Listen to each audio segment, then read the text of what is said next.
I feel very proud to be an Indian. मैं एक हिंदुस्तानी हूँ और इस चीज़ का मुझे गर्व है।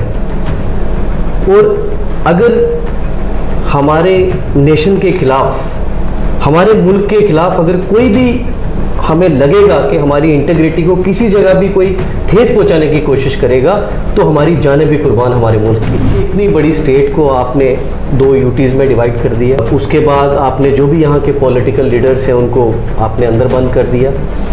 और हमारी लीडर मोहतरमा महबूबा मुफ्ती साहिबा भी वहाँ पे थी, वो भी अंदर रही। और आज लगभग 1.5 साल के बाद उनको छोड़ा गया है। आप देखो, पिछले जब से there is abrogation of article 335A, आप देख रहे हैं कि इस वक्त कितनी एलिनेशन है हमारे लोगों के बीच में।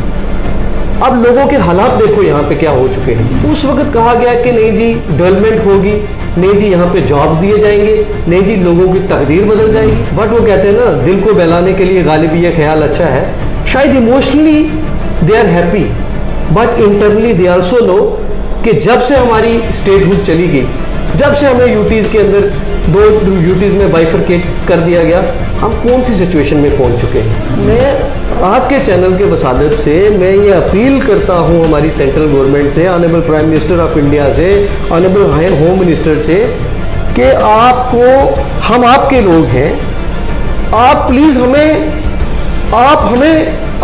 Why you don't trust us, we are your peoples, you please take us along with you. हम आपके साथ चलना चाहते हैं, but you are creating the chaos and confusion here. आप यहाँ पे एक ऐसा माहौल बना गए हैं और ऐसा माहौल बनाना चाहते हैं जहां पे कोई आप पे यकीन करने को तैयार नहीं होगा। नमस्कार, NH1 न्यूज़ में आपका स्वागत है। मैं हूं रंजीत ठाकुर। आज हमारे खास मेहमान हैं एडवोकेट एहसान मिर्ज़ा। ये PDP के सीनियर लीडर भी हैं, ये राजौरी से बिलोंग करते हैं और ये फॉर्मर एडिशनल एडवोकेट जनरल भी रहे हैं।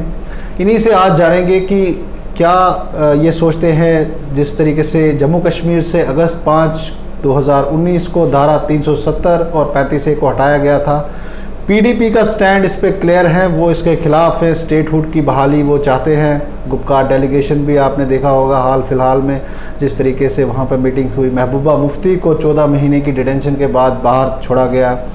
और PDP जिस तरीके से अपना स्टैंड क्लियर कर रही है। एहसान मिर्ज़ा हमारे साथ जुड़े हैं। एहसान, आप बताइए कैसे सोचते हैं, क्या सिचुएशन आपको लगती है, किस प्रकार की सिचुएशन जो है 35A और धारा 370 के हटने के बाद जम्मू कश्मीर में आई है। बीइंग ए यूथ लीडर, आप क्या इस पर सोचते हैं? देखिए रंजीत जी, सबसे पहले तो मैं आपका बड़ा मशकूर हूँ कि आपने मुझे यहाँ पे दावत दी और अपने ख्यालात रखने का मौका दिया। देखिए, मैं एक चीज़ आपको बड़ी साफ कहना चाहता हूँ कि I feel very proud to be an Indian. मैं एक हिंदुस्तानी हूँ और इस चीज़ का मुझे गर्व है। और अगर हमारे नेशन के खिलाफ, हमारे मुल्क के खिलाफ अगर कोई भी हमें लगेगा कि हमारी इंटीग्रिटी को किसी जगह भी कोई ठेस पहुंचाने की कोशिश करेगा, तो हमारी जानें भी कुर्बान हमारे मुल्क के लिए। लेकिन हम इस मुल्क के बाशिंदे हैं और राइट टू डिसेंट हमारा हक है। देखिए, रियासत जम्मू और कश्मीर एक प्रिंसली स्टेट थी और आज की नहीं बल्कि महाराजा के दौर की थी। तो अचानक से ये डेवलपमेंट होना कि इतनी बड़ी स्टेट को आपने 2 यूटीज़ में डिवाइड कर दिया। और उसके बाद आपने जो भी यहाँ के पॉलिटिकल लीडर्स हैं उनको आपने अंदर बंद कर दिया। और हमारी लीडर मोहतरमा महबूबा मुफ्ती साहिबा भी वहाँ पे थी, वो भी अंदर रही। और आज लगभग 1.5 साल के बाद उनको छोड़ा गया है। और इसमें कोई दो राय नहीं है कि उनके बाहर आने से जो है वो वर्कर की, जो हमारे जैसे वर्कर हैं, उनके अंदर जान फूंकी है। और उनके आने से हम लोग बहुत खुश हैं। और हमारी मीटिंग्स भी इसमें जो है आप देख रहे हैं कि हमारी एक्टिविटीज़ जो है वो स्टार्ट हो गई हैं और आने वाले दौर में भी आप देखोगे तो। लेकिन एक चीज़ है, मैं आपसे ये कहना चाहता हूँ कि हिंदुस्तान एक जमहूरी मुल्क है और एक जमहूरी मुल्क के अंदर जो एसेंस ऑफ डेमोक्रेसी जिसको हम कहते हैं, जो रूह होती है जमहूरियत की, वो उसके लोग होते हैं, वो उसके पॉलिटिकल इंस्टीट्यूशंस होते हैं, वो उसकी गवर्नमेंट होती है। आप देखो पिछले जब से there is abrogation of article 370 and 35A, आप देख रहे हैं कि इस वक्त कितनी एलिनेशन है हमारे लोगों के बीच में। अब लोगों के हालात देखो यहाँ पे क्या हो चुके हैं। आप यहाँ पे एक मजदूर को देखो, उसकी हालत क्या है, एक किसान को देखो, उसकी हालत क्या है। आप यहाँ के ट्रांसपोर्टर्स को देखो, वो कहाँ पहुँच चुका है। आप यहाँ एक छोटे दुकानदार, बड़े दुकानदार, जिसकी भी आप सिचुएशन जाके देखोगे, आप देखोगे everybody is in trauma except few peoples who belong to a particular party. शायद उनको इस चीज का they are welcoming it, but वो कहते हैं ना, दिल को बहलाने के लिए गालिब ये ख्याल अच्छा है। शायद emotionally they are happy, but internally they also know कि जब से हमारी स्टेटहुड चली गई, जब से हमें यूटीज के अंदर 2 यूटीज में बाइफरकेट कर दिया गया, हम कौन सी सिचुएशन में पहुंच चुके हैं।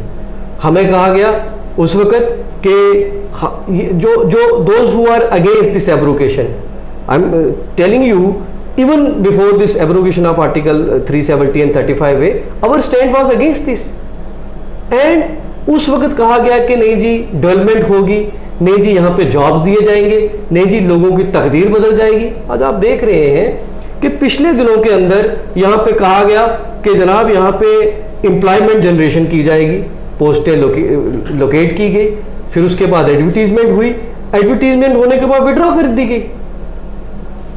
तो कहीं ना कहीं सारे लोग जो यहाँ पे जो हमारी जम्मू कश्मीर की जो आवाम है वो ये समझ रही है कि everybody is playing with the sentiments of these peoples.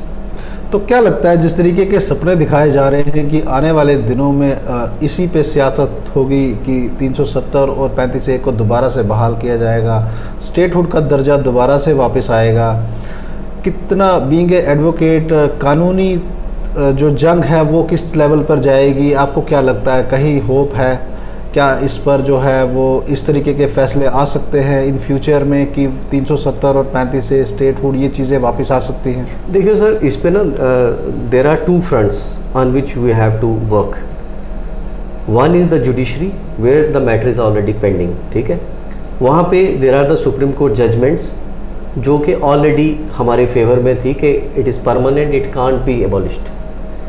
तो वो तो एक मसला है जो वहाँ पे हम कंटेस्ट कर रहे हैं, या जो भी बाकी पॉलिटिकल पार्टीज़ हैं उनका स्टैंड वहाँ पे है।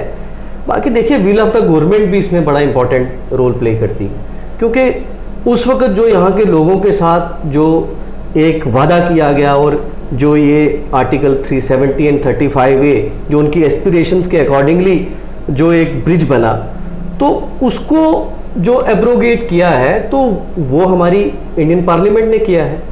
And those are the people who are at the helm of affair, they can also take the decision. And हम अपनी पार्टी की तरफ से या जो भी पॉलिटिकल पार्टीज हैं उनका भी यही स्टैंड है कि we will fight for this. तो क्या आपको लगता है कि जिस तरीके से बीजेपी बात करती है कि धारा 370 हटने के बाद या 35A हटाने के बाद स्टेटहुड यहाँ से चली गई, यूटीज बनी, उसके बाद उन्होंने कहा कि बहुत चेंजेस आई हैं और डेवलपमेंट भी काफ़ी ज़्यादा हुई है, मगर इसका असर जो है वो कुछ सालों के बाद आपको देखने को मिलेगा। तो जिस तरीके के कानून अब यहाँ पर आ रहे हैं, 1 नेशन 1 कॉन्स्टिट्यूशन की बात होती है, 1 नेशन 1 फ्लैग की बात होती है, वो चीज़ें तो ज़रूर हुई हैं, मगर आपको क्या लगता है कि जिस तरीके के साथ पंचायती सिस्टम यहाँ बदल रहा है, 3 टायर सिस्टम आ रहा है, ये जो तब्दीलियाँ जो हो रही हैं, आपको क्या लगता है कहाँ पर देखते हैं आप इसको? देखिए सर, आपके सामने है जो तब्दीलियाँ आ रही हैं, everything is in the public domain. देखिए पिछली बार 2018 में गवर्नमेंट ने डिसाइड किया कि दे विल गो फॉर पंचायती इलेक्शंस। तो इलेक्शंस हुए। आपको पता है कि कश्मीर के अंदर खासकर it was very challenging for some peoples to participate in the electoral process, and even parties like us we boycotted the election. But वहाँ पे लोगों ने अपनी जान निछावर करते हुए इलेक्शंस में पार्टिसिपेट किया विद दिस एश्योरेंस कि जनाब 2nd टायर बनेगा, मींस ब्लॉक चेयरमैन बनेंगे, and then 3rd tier means उन्हीं ब्लॉक चेयरमैन में से डिस्ट्रिक्ट चेयरमैन बनेगा। This was the commitment with them, they participated, and लोगों को भी ये लगा, हमने भी अपनी जगह ये सोचा कि कम से कम अगर सरकार नहीं है तो लोगों के अगर छोटे मोटे मसाइल अगर हल होते हैं अपने इस छोटे लेवल पे, तो everybody was welcoming it like. लेकिन आप देखो कि उनके साथ भी आज मजाक हो गया।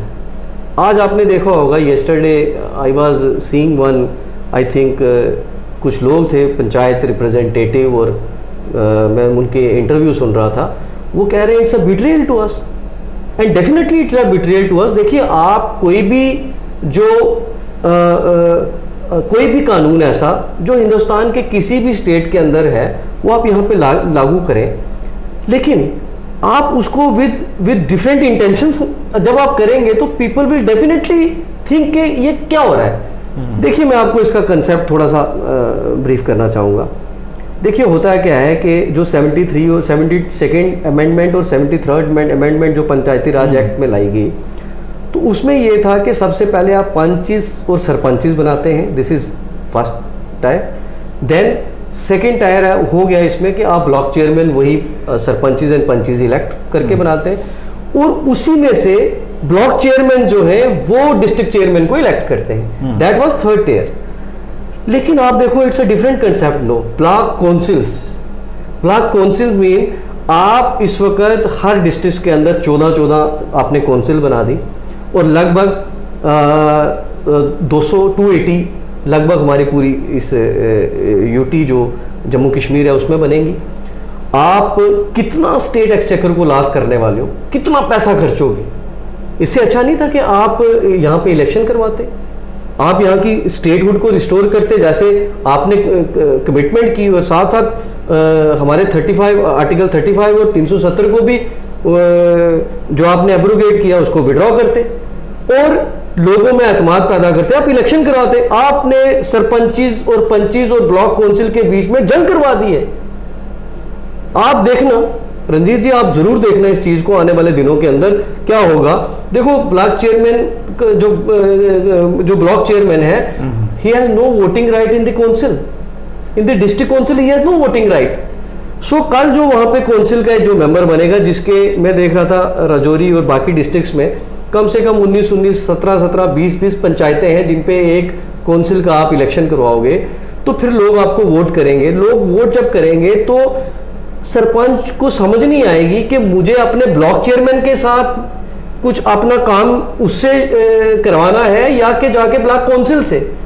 और अगर कहीं पे ब्लॉक चेयरमैन कहेगा कि नहीं, ये काम जो है ये रखवाओ, कोई रोड का, कोई किसी और, मतलब जो भी पॉलिसी जो मैटर होगा, तो उसमें ब्लॉक काउंसिल का आदमी कहेगा नो, मैं तो कुछ, तो ये तो दोनों को झगड़ा कराने वाली बात है।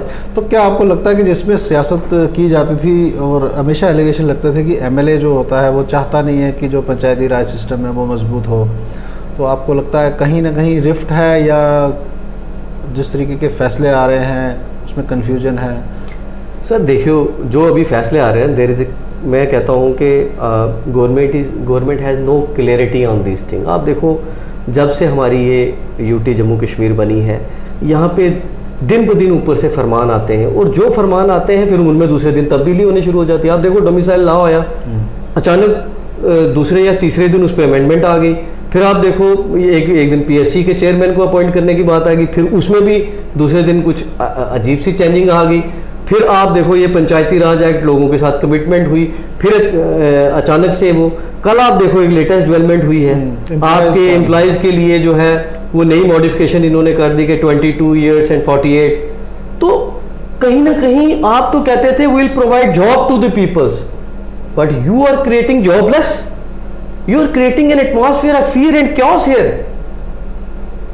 और मैं आपके चैनल के वसादत से मैं ये अपील करता हूं हमारी सेंट्रल गवर्नमेंट से, honourable prime minister of India से, ऑनरेबल होम मिनिस्टर से, कि आपको, हम आपके लोग हैं, आप प्लीज हम why you don't trust us, we are your peoples, you please take us along with you. हम आपके साथ चलना चाहते हैं, but you are creating the chaos and confusion here. आप यहाँ पे एक ऐसा माहौल बना गए हैं और ऐसा माहौल बनाना चाहते हैं जहां पे कोई आप पे यकीन करने को तैयार नहीं होगा। रियासत जम्मू और कश्मीर कोई बाकी रियासतों की तरह कोई नॉर्मल रियासत नहीं है। Here there are different countries who have evil eye on this our state. तो क्यों इसको आप हमेशा डिफरेंट करना चाहते हैं कि भाई कंट्री के साथ अलग है, ये मतलब ये अलग रियासत है? इसमें डिफरेंशिएट करने से लोगों को लगता है शायद कि ये इनका कुछ और इसमें इनका एजेंडा है। देखिए रंजीत जी, इसमें कोई एजेंडा किसी का नहीं है।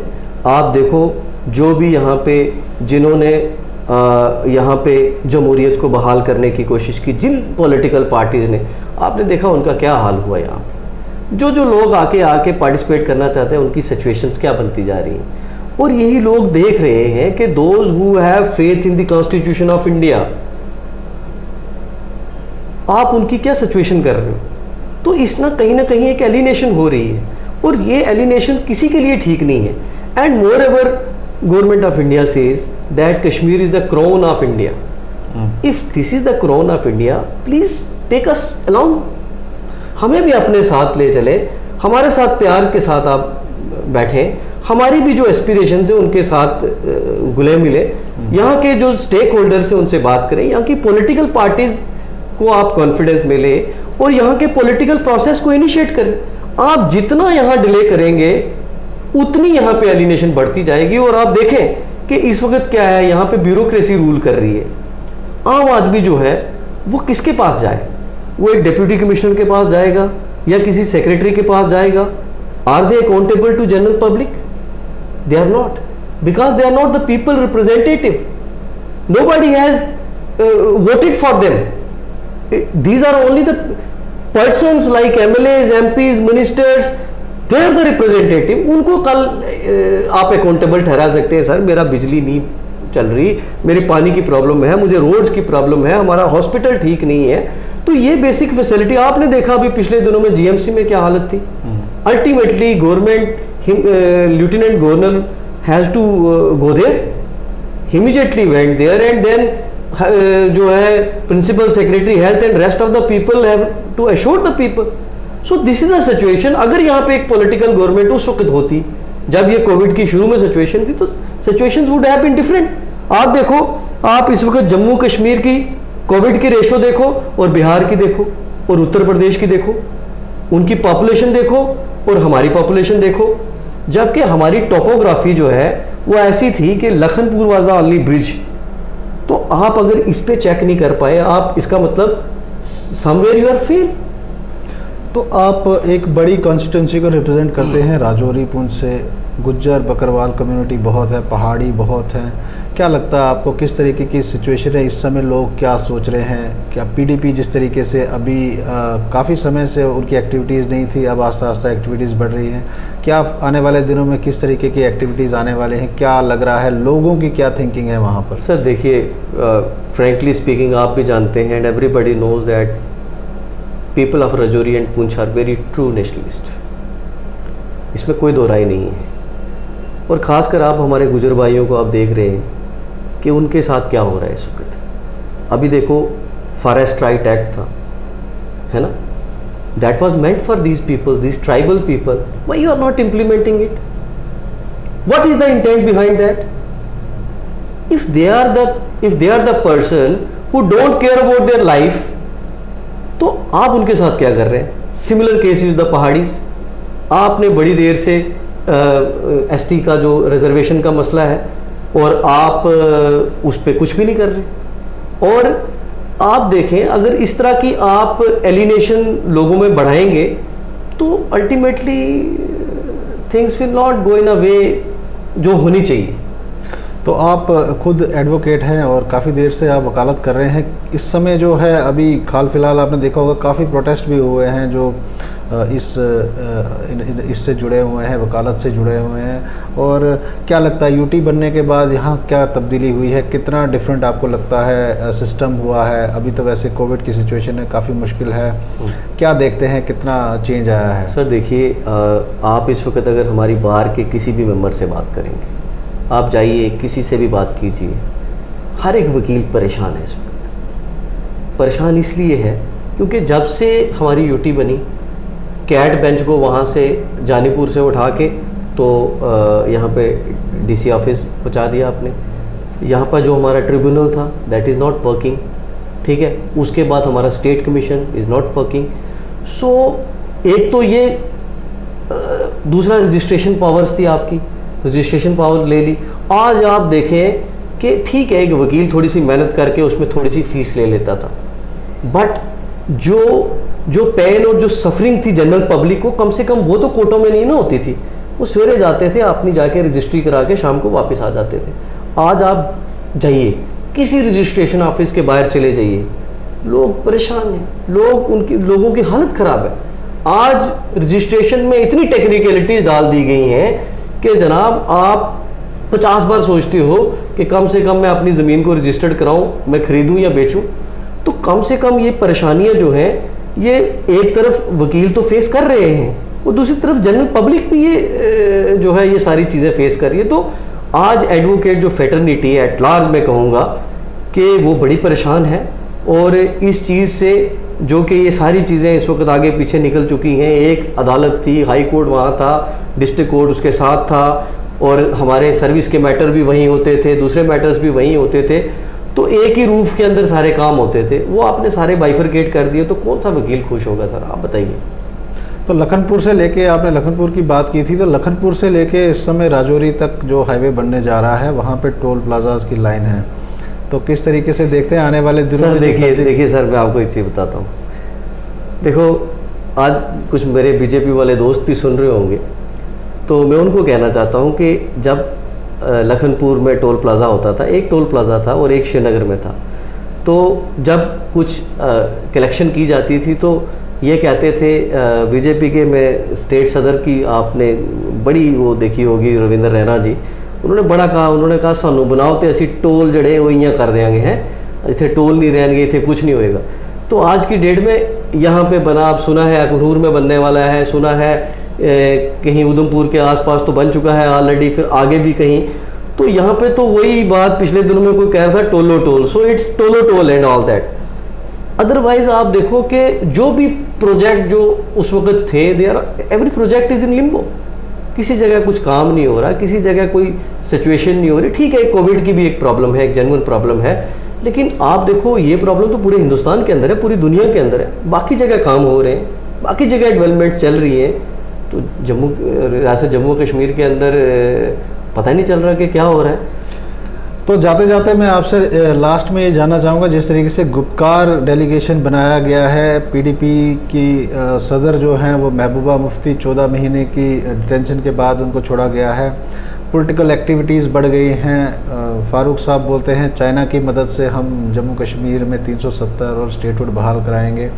तो सारी एक्टिविटीज़ पे जाते जाते मैं आपसे जानना चाहूँगा कि क्या आपको लगता है कि आने वाले दिनों में पॉलिटिकल एक्टिविटीज़ क्या यहाँ बढ़ेंगी, या जो पुरानी पार्टीज़ हैं, जिस तरीके से जो रीजनल पार्टीज़ हैं, उनको क्या लगता है, क्या उनका स्कोप है, या जो नए उभर कर चेहरे आ रहे हैं, जिस तरीके से जम्मू कश्मीर अपनी पार्टी है, काफ़ी आपके पीडीपी के नेता छोड़ कर अपनी पार्टी को ज्वाइन हुए हैं, तो क्या जम्मू कश्मीर में पॉलिटिकल सिनेरियो क्या लग रहा है? देखिए सर, मैं आपको एक चीज़ बताता हूँ, कोई भी जमात जब बनती है ना, तो उसमें बड़ी मेहनत लगती है। मतलब वो कहते हैं ना कि आपको जगह जगह से वर्कर बनाने पड़ते हैं और फिर जाके एक जमात बनती है। आप जो भी रीजनल पार्टीज़ हैं यहाँ पे, उनकी एक बड़ी पुरानी हिस्ट्री है। आल दो हमारी जो पॉलिटिकल पार्टी है उसको भी लगभग 20-22 साल हो गए हैं, और बाकी जैसे नेशनल कॉन्फ्रेंस है, ये जो बाकी जमातें हैं, ये बड़ी पुरानी जमातें हैं, इनके बड़े पुराने वर्कर्स हैं सब पॉलिटिकल पार्टीज़ के।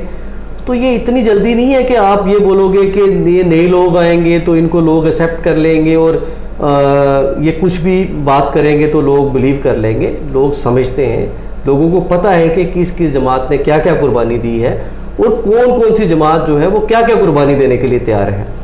तो लेट अस होप के जो हमारी सेंट्रल गवर्नमेंट है वो भी थोड़ा सा इसमें सिंसियरिटी दिखाए और एक डायलॉग प्रोसेस जो है, जो एक डेडलॉक बन चुका है, ये डेडलॉक रिमूव हो, पॉलिटिकल पार्टीज और बाकी जो स्टेक होल्डर हैं इनके साथ बात करें, और ताकि ये जो इस वक्त एक असमंजस का जो माहौल बना हुआ है, इससे हम सारे लोग निकलें। बहुत शुक्रिया एहसान।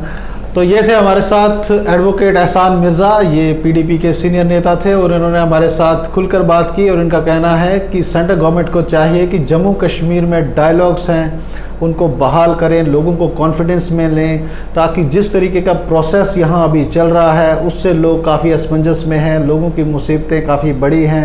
नए लॉज जिस तरीके से यहाँ पर इम्प्लीमेंट हो रहे हैं वो लोगों के लिए एक कन्फ्यूजन बना हुआ है और इनका कहना है कि जिस तरीके से यहाँ पर अगर पॉलिटिकल एक्टिविटीज़ बढ़ेंगी, लोगों को सहूलियात मिलेगी और गवर्नमेंट को चाहिए कि यहाँ के लोगों का ट्रस्ट वो जीते। आप जुड़े रहें NH1 न्यूज़ के साथ।